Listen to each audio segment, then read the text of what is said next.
So this Amy Harmon person contacted me several times asking to do an interview. Unlike Sargon, I'm not a fucking idiot, so I just told her to go choke on shit. I knew she wouldn't give me a fair take, and looking at the title of this article right there, White Supremacists, I was right. And then in there something about how them drinking milk means they're ignorant of genetics or something. It's really stupid. Pulitzer Prize winning levels of stupid going on right here. Read it at your own risk. White people have higher rates of adult lactose tolerance. There was some article talking about how eating dairy is a form of white privilege. So some guys made a joke about this and went around drinking milk in public political rallies or whatever as a symbol of white pride. And it's kind of a joke, and it spread as a little meme from there. But Amy Harmon, who's supposed to be some expert on right-wing hate, is so stilted and one-dimensional in her thinking that it goes right over her head and she thinks it's deadly serious.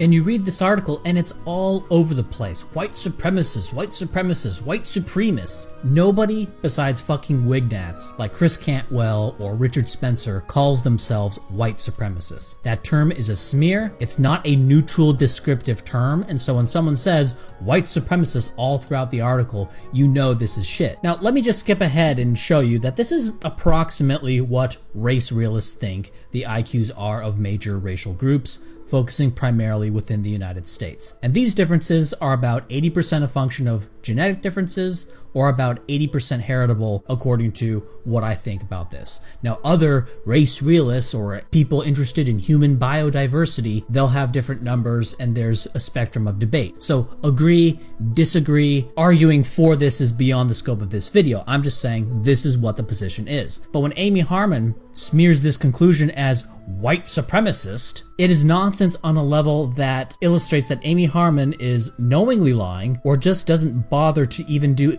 the basic research before writing any of these kinds of hit jobs. Now, going on to the position itself, just consider the basic impossibility of what Amy Harmon and her cherry-picked experts that she pulls quotes from, what they believe. Their belief is that all of the races, or clines, or populations, or whatever term you want to use, have precisely identical genetic potential in all cognitive functions. From verbal ability, to pattern recognition, to visual spatial ability, to mathematical ability, all populations are 100% the same in their genetic potential for those things. Exactly the same in terms of genetic potential. That's what they believe. Now, nobody believes that there is equality in genetic potential in these things between individuals. Some people are just innately better at math, and some people have to work harder to understand the same concepts. They're placed in the same environments, they have the same exposure to mathematical concepts, and some just learn faster than others and don't have to work as hard. People get that. That has been studied, that has been quantified by intelligence researchers. However, as soon as we get to the population level, then they must be exactly the same.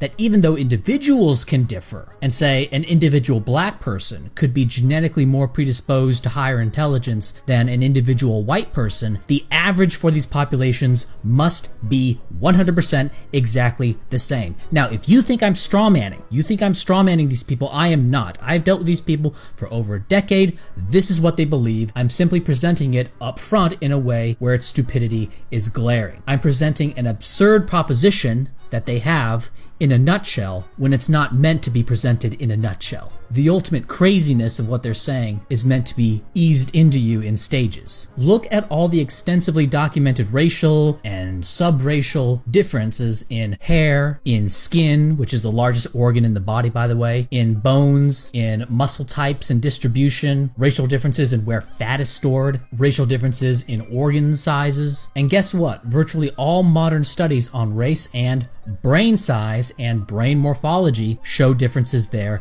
as well, meaning that not only are the total sizes of the brains between the races different, but the relative lobe sizes also differ. You could say, for example, oh look, Africans in the United States have physically smaller brains. This means that their brains are going to be more efficient. Perhaps Africans are innately smarter than Europeans, or maybe they have faster processing speed, or maybe this or maybe that. Who knows what the differences will be? Who knows what differences in cognitive abilities will come from having a smaller brain? Maybe it's more compact, maybe the neurons are closer together. There's all sorts of stuff that could be. But you wouldn't look at that and go, oh, well, despite that, they're going to be 100% exactly the same. That is a belief that you are meant to take on faith.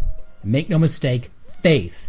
that there are no inherent racial differences in anything that the brain does. The debate here, at heart, is about evolution. We can look at differences in fertility between populations in the US and IQ. In general, yes, lower IQ people have been having more kids, but for black people, this trend is even stronger. So let's say that blacks are 100% equal at a genetic level in terms of potential for intelligence as whites. We'll just treat intelligence as a singular thing for the sake of argument here. Well, since at least the 1950s, and in all probability well before that, more dumb blacks have been having kids than dumb whites. So if they're equal today, then they must have been smarter than whites in the 1950s, at least in terms of their genetic potential for being smart. Or if they were equal in the 1950s, well, then they must be dumber today in terms of their genetic potential. You cannot have both because there was a differential fertility here. Nature doesn't do equal. It would be a cosmic joke of a coincidence if all these groups ended up the same in the brain. And wouldn't it be just so convenient if that were the case? Because you have all these New York Times types going on and on about how bad racial inequality is and how all races must be made equal. It's like a holy writ. And of all the possible outcomes, black people smarter by this much or this much, white people being smarter by this much or this much, we're supposed to take as a starting position that they landed on equal, and any deviation from this is literally Hitler. I would have infinitely more respect for the Harmon crew here if they just came out and said that they thought that black people were genetically smarter than white people, because then they would at least be operating in the world of possible outcomes. They wouldn't have this faith-based ideological dictum that they must be the same. They would be saying, well, I think they're smarter. Why do you think they are? Smaller brains, more compact neurons. Maybe look at sports performance and say, aha, see, their sports performance is evidence of at least better kinesthetic abilities, which may then transfer into other cognitive functions, right? You could do something there. There's an argument to be made there that blacks are smarter than whites. I think it's wrong. I would argue against that. I have a very different conclusion, but at least if you're making that argument, you're dealing with something that could possibly be true, right? You're not dealing with the kind of cult belief. You're dealing with something that has some sort of connection to reality, even if it's kind of tenuous and even if it's a really rough hypothesis. And I'm sure people in here are going to want me to respond to more specific things said in this article, but what the hell do you want me to respond to? Like, here's a quote from the article. Some scientists suggest that engaging with racists would simply lend credibility to obviously specious claims. Yes, the obviously specious claim that evolution did not stop at the neck. How specious. Many say that they do not study race in any case. The racial categories used in the United States Census correlate only imperfectly with the geographic ancestry groupings of interest to evolutionary geneticists. Black, for instance, is a socially defined term that includes many Americans who have a majority of European ancestry. Okay, well, this is wrong. Here's genetic cluster data. Socially identified black clusters in the black cluster 98% of the time. If you use more than 100 markers for a categorization, you're going to get even more accurate results, and this also works with random SNPs. We've done this to death. I've gone over this ad nauseum previously, but what Harmon's gambit boils down to is just an authority jam down. Harmon finds the experts to say what she wants and then weaves that into the narrative. There's no argument made in this little quote. There's no arguments being made in anything said in this article. It's just a geneticist says, well, black is a totally constructed category and doesn't refer to real genetic groupings. There's not any data presented there to show that. It's just proclaimed to be and sort of treated as if it's like some sort of default starting point argument. The problem with this authority jam down argument is that if you apply evolutionary thinking to humans, you will be blackballed if you're in an academic setting. For example, James Watson, when he just mentioned in passing that Africa would probably remain poor due to their genetic potentials, he was kicked out from his own institute. And of course, academics are trying to retcon James Watson as not having ever been a very good scientist or whatever in order to justify their blackballing of him. You can also look at Bruce Lawn, who studied population differences in microcephalin, and he decided to stop the research because he was told that if he didn't stop, his career would be in danger. Or Richard Lynn, whose degree from Ulster University was revoked because he said some things that they thought were racist at Ulster University. Not wrong, but racist. And don't take it from me on this. Here's how Wikipedia describes it. Quote, in February 2018, the Ulster University Students' Union. Students' Union? What the hell does a students' union have anything to do with Anyway, Students' Union issued a motion calling for the university to revoke Lin's title as emeritus professor. The motion argued that Lin's title should be revoked because he had made statements that are racist and sexist in nature. The university agreed to this request in April 2018. Notice, not incorrect statements, but statements that were racist and sexist in nature. And while not about race, another example would be Lawrence Summers at Harvard, who was fired for saying that men and women might not have as much variability in intelligence, i.e. women will have fewer dumbbells and Nobels than men, whereas men will be more extreme. You'll have more really stupid men, but also more really smart men, resulting in the intellectual elite in any society being disproportionately male. And this thing that Lawrence Summers said, this is not even a hypothetical thing. This is not even a hypothesis. This is a well-established fact. And he got fired for this. He got fired for saying something that is just a fact, that is just true. Any standardized test, you always see this. You always see more variability in the male population, in the female population. It's a rule. But the point is that experts who point to human differences get fired. Or you can look at the case of Drushton. He had what was once the most commonly used intro to psychology textbook in Canadian universities that was just pulled from use. So you get blackballed. So when Harman pushes the academic elite angle here with the Harman crew, she's dealing with a politically filtered population, because the experts that publicly don't agree with the virtually impossible position of absolute race equality, they get fired or otherwise marginalized. And it's very telling that this is the only way that Harman knows how to push this narrative, is through the authority jam down. But even in this Stasi environment that you have in universities in the US, anonymous surveys of intelligence researchers, biologists, physical anthropologists, they recognize biological race and recognize that some proportion of the intelligence differences between the races are a function of genetic differences or are heritable. Consensus on that centers around 50%, but I think it's 80%. And I say in a video called Why 80%, why I think this is. So my position is a little bit of an outlier here compared to expert consensus on the heritability of race differences in intelligence. So, okay, fair enough. Argue against me on that video if you think 80% is too high. I make a case why I think it's 80%. I'm a little bit more extreme, I guess, but I'm not completely off base. But guess what? Harman's position is 0, and her position is more of an outlier than mine. I'm actually closer to the mainstream view on this than you are, Harman. What's more, I don't lie to people and claim to be right in the center of the mainstream. Right? You're over here, you're at 0, and you're telling them that you're the mainstream. I'm here at 80%, and I'm telling them I'm not exactly in the mainstream. The mainstream is at 50%, I'm in 80%, but I'm not lying to them and telling them that I'm right in the middle. And surveys repeatedly show that there is far more support for the existence of biological races and the heritability of those differences than the public faces of those fields ever want to admit. Now, these charts here, these are flying by here in the video, and you can press pause or read the relevant article to see more on that. Read the charts at your own rate, and also find the links to the original sources within that article that's linked in the video description. I'm not linking to the original studies in the video description here. However, the article does link to those original studies. Now, I shouldn't have to bring any of this up because we should just be able to argue the argument and move on and shouldn't be appealing to authority. You know, appealing to authority is a fallacy, right? Blah, blah, blah.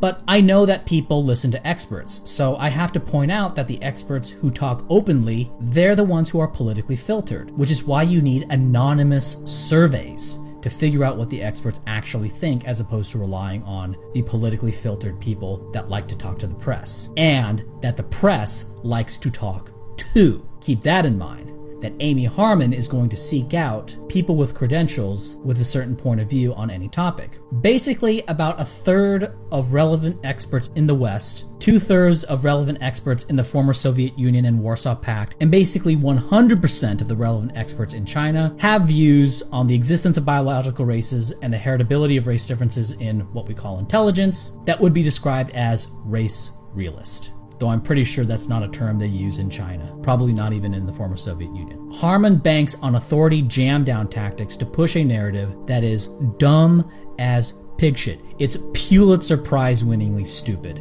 impossibly stupid. Then, to anyone who doesn't believe it, she calls a white supremacist. If you think Asians, Indians, and Jews have higher IQs than Amerindians and Polynesians, you're a white supremacist, according to Harmon. And as a cherry on top, the Harmon crew here goes on about ye old scientific races from the 1800s. And what's hilarious about this is that in the New York Times itself, they had an article showing that Stephen Jay Gould just shit out the mouth lied about Samuel George Morton. Morton had a collection of skulls from around the world, and he ordered them by size and found that size differences between the races. Stephen Jay Gould, in Mismeasure of Man, claimed Morton got the data wrong, and Gould then quote-unquote corrected this data. And he corrected this data mathematically. Gould didn't go himself remeasure the skulls. He was able to, with a pen and paper, correct Morton's mismeasurements. And Gould's corrections, guess what? They oh so conveniently showed the races to be absolutely identical. The problem for Gould is that the State University of New York actually had Morton's collection of skulls right there. And in 2011, they decided to finally, let's just measure the skulls. Now, that fact alone is a bit disturbing that it took them this long to actually just measure the skulls, do something that simple. But they did in 2011, and they found that no, Morton's measurements were correct, and Gould was a liar and a slanderer. Done.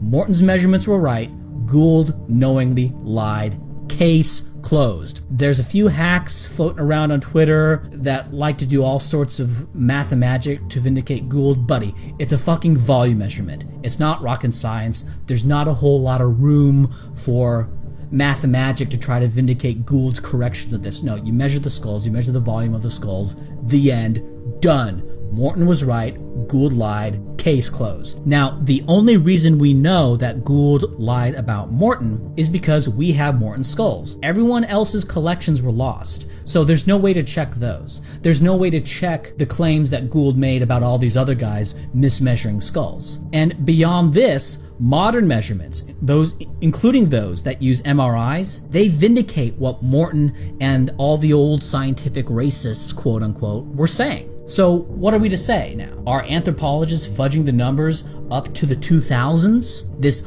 unbroken chain of everyone who measures skulls all committing fraud? That's what you'd have to believe what Gould is saying. That's what you'd have to believe to imbibe this old scientific racist narrative, that they were all committing fraud and that this fraud is continuing to this day, and the people working the MRIs are also committing fraud. Or maybe this, how about this? Maybe Gould was a fraud, and there's a bunch of politically motivated anthropologists who are repeating what Gould was saying. Now, peppered throughout Harmon's hit job here are these claims that people who recognize divergent evolution in humans are promoting some sort of race ideology. Now, first off, some are, some aren't. There are some people who are literally just kind of pseudo-autistic people who like to categorize things and know about this stuff, and they're mostly apolitical. Full disclosure, I happen to be one of the race ideologues. Fair enough. I'm not a white nationalist. I call myself a first worldist, and I can describe what that is at a later date. But Harmon is also a race ideologue, and again, the difference is that Harmon lies about her agenda. All this race equality stuff, this mania that they have been trying to make the world flat. What does the denial of divergent evolution result in, politically speaking?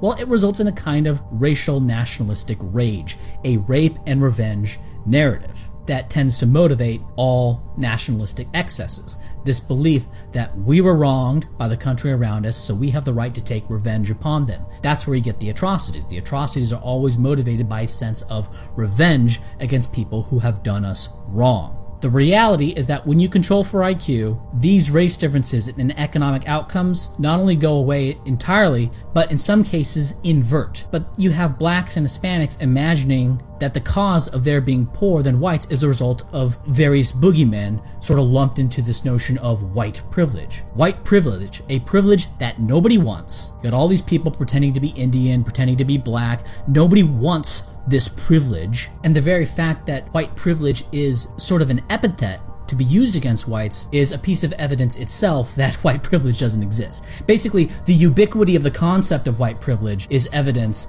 that white privilege doesn't really exist. It's just one piece. It doesn't seal the deal. If white privilege really did exist, you would not expect to see the concept of white privilege so commonly used. White people are the only racial group in the United States that you can legally discriminate against. In hiring, in college applications, in government services, in loans, in terms of their right to form racially exclusive organizations. Everyone can form racially exclusive organizations except whites. And the justification for all these double standards is the belief in oppression. And if you recognize divergent evolution in humans, then all assumptions of oppression-based differences between these racial groups goes out the window, because now all disparities could be genetics. Genetics is placed back on the table and the whole operation is called into question. Now, Amy, what happens when you have a group of people who are being attacked, who are having their communities destroyed through mass immigration that they have no choice in, where it's illegal for them to defend themselves and their communities from Somali invaders who come in, who are discriminated against on the basis of race on all levels, and then they're told that they have privilege and that they are fundamentally rotten for being white? And if they oppose this stuff,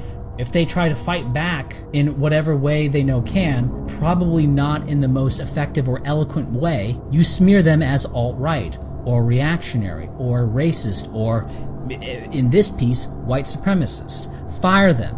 Send your establishment attack forces to beat them up. Unperson them. Deny them any voice. You do all this stuff, Amy. What's left for them? What's left for them? What can they do in this situation to counter your bigotry? How do they get you to stop attacking them? To stop you from trying to destroy them? To stop your hate? They can't speak out against you to any effective degree. All the institutions are closed to them. They go onto the internet, they get banned. They try to talk to the news media. Maybe they'll get something on Breitbart, maybe. But that's been cordoned off from the general mainstream media. They don't have the ability to speak out. What's left for them? What's left, Amy? I'm not going to answer that question here. You'll have to answer that to yourself.